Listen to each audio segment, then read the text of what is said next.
1 हफ्ते पहले ही शादी की सिल्वर जुबली मनाई है हमने। इन सालों में मुझे कभी लगा ही नहीं, या आप इसे यूं कह सकते हैं कि मैंने कभी इस सवाल को उतनी अहमियत नहीं दी। कमाल है, अब यह भी कोई पूछने जैसी बात है, वह भी पत्नी से कि तुम कैसी हो। बड़ा ही फजूल सा प्रश्न लगता है। मुझे यह हंसी आती है। अब यह चोचलेबाजी नहीं तो और क्या है। मेरी इस सोच को आप मेरी मर्दानगी से कतई ना जोड़ें, ना ही इसमें पुरुषत्व तलाशें। सच पूछिए तो मुझे कभी इसकी ज़रूरत ही नहीं पड़ी। मेरा नेचर ही कुछ ऐसा है। मैं औपचारिकताओं में विश्वास नहीं रखता। पत्नी से फॉर्मेलिटी, नो वे। मुझे तो यह हाउ आर यू पूछने वालों से भी चिढ़ है। रोज मिलते हैं, दिन में 10 बार टकराएंगे, लेकिन हाय हाउ आर यू बोले बगैर खाना नहीं हजम होता। अरे अजनबी थोड़े ही हैं। मैं और आशा तो पिछले 24 सालों से साथ में हैं। एक छत के नीचे रहने वाले भला अजनबी कैसे हो सकते हैं। मेरा सब कुछ तो आशा का ही है। गाड़ी, बंगला, रुपया, पैसा, जेवर, मेरी fixed deposit, shares, mutual fund, bank accounts, सब में तो आशा ही नॉमिनी है। कोई कमी नहीं है।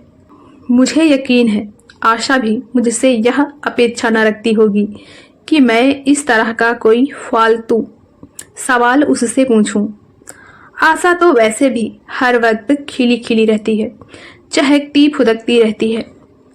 50वां सावन छू लिया है उसने, लेकिन आज भी वही फुर्ती है, वही पुराना जोश है, शादी के शुरुआती दिनों वाला। निठल्ली तो वह बैठ ही नहीं सकती। काम ना हो तो ढूंढ कर निकाल लेती है, बिजी रखती है खुद को। अब तो बच्चे बड़े हो गए हैं, वरना एक समय था जब वह दिन भर चक्कर गिन्नी बनी रहती थी। सांस लेने की फुर्सत नहीं मिलती थी उसे। गजब का टाइम मैनेजमेंट है उसका। मजाल है कभी मेरी बेडटी लेट हुई हो, बच्चों का टिफिन ना बन पाया हो, या कभी बच्चों की स्कूल बस छूटी हो। गर्मी हो, बरसात हो या जाड़ा, वह बिना नागा किए बच्चों को बस स्टॉप तक छोड़ने जाती थी।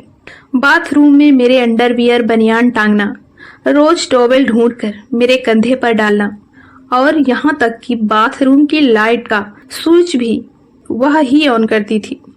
ऑफिस के लिए निकलने के पहले टाई, रुमाल, पर्स, मोबाइल, लैपटॉप आज भी टेबल पर मुझे करीने से सजा मिलता है।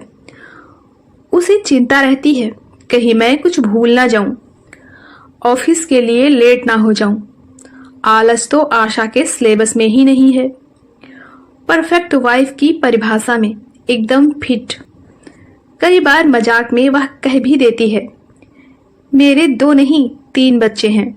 आशा की सेहत टच वुड, वह कभी बीमार नहीं पड़ी इन सालों में।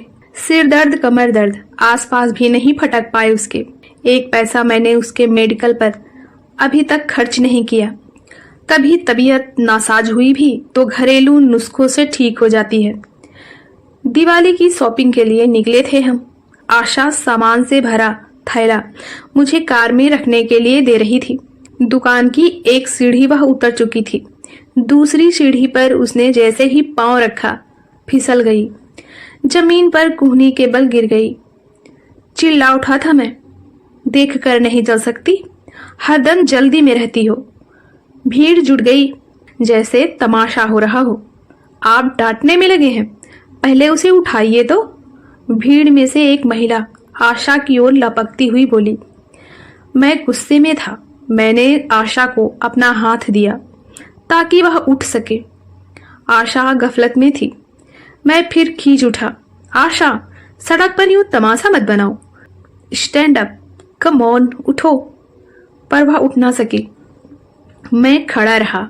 इस बीच उस महिला ने आशा का बायां हाथ अपने कंधे पर रखा, दूसरे हाथ को आशा के कमर में डालती हुई बोली, बस बस थोड़ा उठने के लिए जोर लगाइए। वह खड़ी हो गई। आशा के सीधे हाथ में कोई हलचल न थी। मैंने उसके हाथ को पकड़ने की कोशिश की। वह दर्द के मारे चीख उठी। इतनी देर में पूरा हाथ सूज गया था उसका। आप इन्हें तुरंत अस्पताल ले जाएं। लगता है चोट गहरी है। महिला ने आशा को कसकर पकड़ लिया। मैं पार्किंग में कार लेने चला गया। पार्किंग तक जाते जाते ना जाने मैंने कितनी बार कोसा होगा आशा को। दिवाली का त्योहार सिर पर है, मैडम को अभी ही गिरना था। महिला ने कार में आशा को बिठाने में मदद की। टेक केयर, उसने कहा। मैंने कार का दरवाजा धड़ाम से बंद किया। मैंने उसे थैंक्स भी नहीं कहा। आशा पर मेरा खिसियाना जारी था। और पहना ऊंची हील की चप्पल, क्या जरूरत है इस सब सॉन्ग की? जानती हो इस उम्र में हड्डी टूटी तो जुड़ना कितना मुश्किल होता है। मेरी बात सही निकली। राइट हैंड में कोहनी के पास फ्रैक्चर हो गया था। प्लास्टर चढ़ा दिया गया था। 20 दिन की फुर्सत। घर में सन्नाटा हो गया। आशा का हाथ क्या टूटा, सब कुछ थम गया। लगा जैसे घर वेंटिलेटर पर हो। सारे काम रुक गए। यूं तो काम वाली बाई लगा रखी थी, पर कुछ ही घंटों में मुझे पता चल गया कि बाई के हिस्से में कितने काम आते हैं। असली काम वाली तो आशा ही है। मैं अब तक बेखबर था इससे। मेरे घर की धुरी तो आशा है। उसी के चारों ओर तो मेरे परिवार की खुशियां घूमती हैं। शाम की दवा का टाइम हो गया। आशा ने खुद से उठने की कोशिश की, उठ ना सकी।